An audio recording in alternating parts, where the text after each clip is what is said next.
On the same day, Walid sent some people to the presence of Imam Hussein alayhi salam, so that he may come to swear the oath of allegiance. The Imam replied, "Let morning dawn, and we shall see, and you too shall see."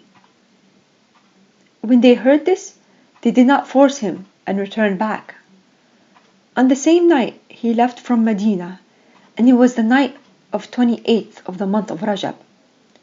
He left accompanied by his sons, brothers, nephews, and his family members, except Muhammad ibn Hanafiya.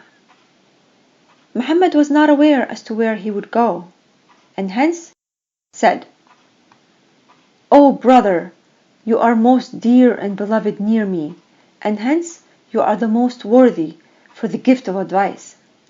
Keep away from Yazid ibn Muawiyah and from the renowned cities as far as you can. Scatter your messengers around and invite people towards yourself.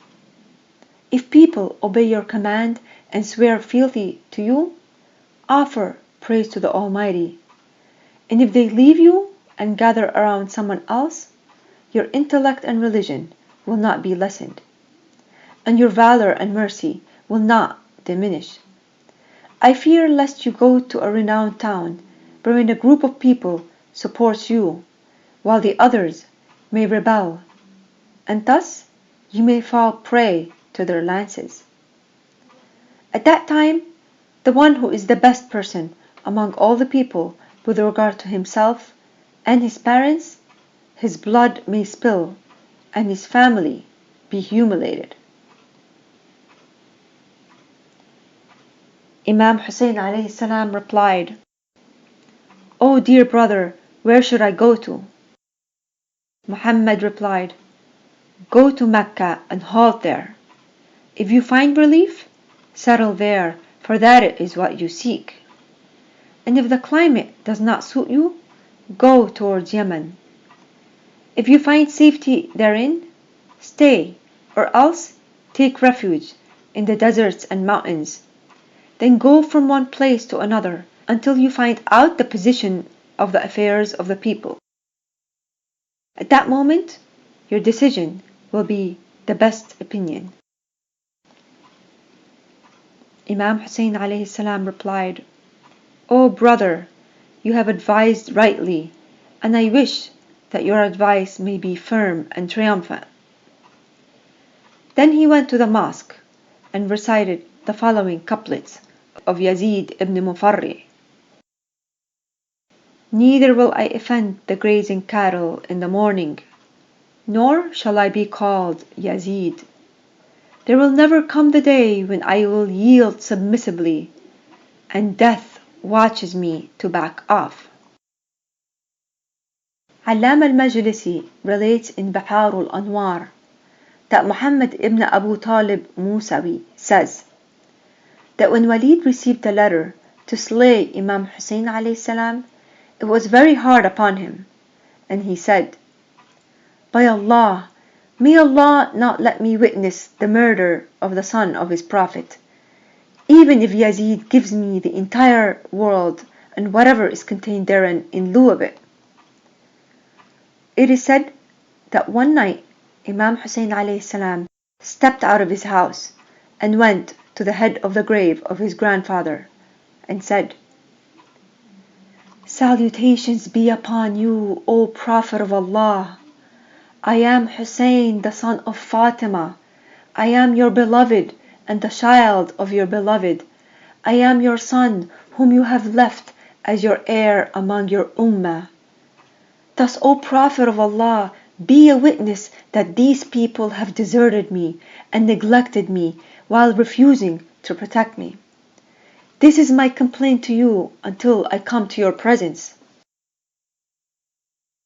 Then he arose and started reciting the prayers, constantly bowing and prostrating. Walid went to his house to inquire whether the Imam had left Medina or no. When he saw that the Imam was not there, he said, "Thanks to Allah that he has left, and I have been saved from being indicted and involved in spilling his blood." Then Imam returned back to his home, and on the second night he again went to the grave of the Holy Prophet salawatullahi alayhi wa alih, and recited some units of prayers. After finishing the prayers, he said, O Allah, this is the grave of your Prophet, and I am the grandson of your Prophet. You are aware as to what has befallen me. Verily, I cherish virtue and righteousness and abhor evil.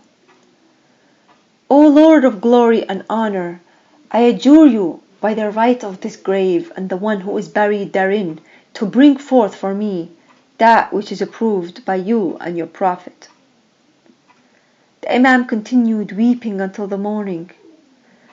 Then he placed his head on the grave and slept for a short time. He dreamt that the Prophet salawatullahi alayhi wa alih, surrounded by the angels from the left, right and front, coming towards him. The Prophet came near and pressed Imam Hussein's head to his chest. Then he kissed him between his eyes and said, O my beloved Hussein, it is as if I see you smeared in blood at the place of grief and trials, and a group from among my people have beheaded you, and you are thirsty while they do not quench your thirst. In spite of this, they desire my intercession on the day of Qiyamah. May Allah keep them away from my intercession. O my beloved Hussein, your father, mother, and brother have come to me, and they are desirous of meeting you. And you have acquired such a lofty position in paradise that unless you attain martyrdom, you shall not get there. The Imam alayhi salam looked at his grandfather and said, O grandfather, I do not desire to return back to this world. Please take me along with you and enter me into your grave.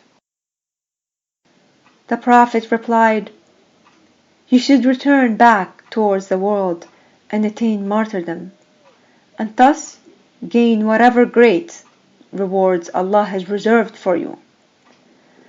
For on the day of Qiyamah, you, your father, your uncle, and your father's uncle shall arise as a distinguished group until you all enter paradise. Imam Hussein alayhi salam arose from his sleep, alarmed, and narrated his dream to his family and the progeny of Abdul Muttalib. On that day, no one in the world was more grievous and sorrowful than the family of the Holy Prophet. Thus, Imam Hussein alayhi salam started making preparations for the journey. During midnight, he went to the graves of his mother, Hazrat Fatima alayhi salam, and his brother Imam Hassan alayhi salam, to bid them farewell.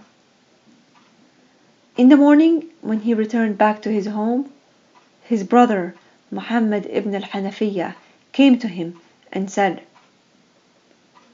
O dear brother, you are most dear and beloved to me than anyone else, and I will not refuse to advise anyone except you, being most worthy of it, for you are from me and are my life, my spirit, and my eyes, and the elder of my family. Your obedience is obligatory upon me, for Allah has exalted you over me and has chosen you as the master of the youth of paradise. Then he recited the entire tradition narrated by the Holy Prophet. Hassan and Hussein are the chiefs of the youth of paradise. Then he said, I desire that you go to Mecca.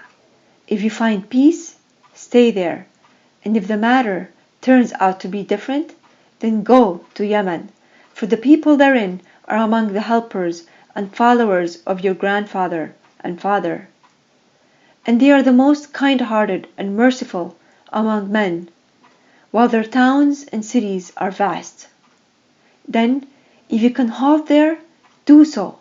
If not, then seek shelter in the deserts and mountain caves, and go from one town to the other until you witness the state of affairs of people.